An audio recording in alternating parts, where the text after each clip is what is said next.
Matebari lehen eta behin, pixkat aburpentsa bat edo itzen dut zelan juntan karrera zure ustetan ez, zelan ikusi zu karreria momentu oro.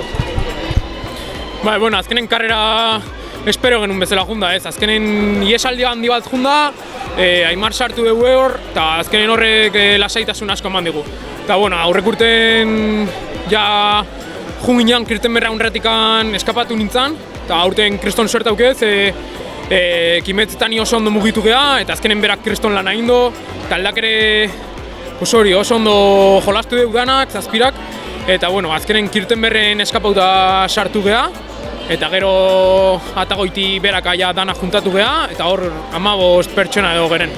Eta gero Piskat, komentatu zuru Aimarren eta kimetzen egoera ez, zein zen hasieran dut estrategia eta jarraitu inaldozue edo azkenen momentu heldu da aldatu beharra izan duzula? Bai, azkenen helburua guztik batea mantentza zen, baina ikusi honen jende asko aitzala juten aurraka, Aimar sartu da hor eta horrek lasaitasun asko eman digu. Eta, bueno, gero kimetzek ere, kriston lana eta ondo eraman dit. Azkenik, ikusi egun nahi, indarrezkin bala azkenien eta taldia meldu zariela, 3. postu honekin zelan posik, sprinta zelan ikusi, zoikera bizoikin zauzen, bestela edo?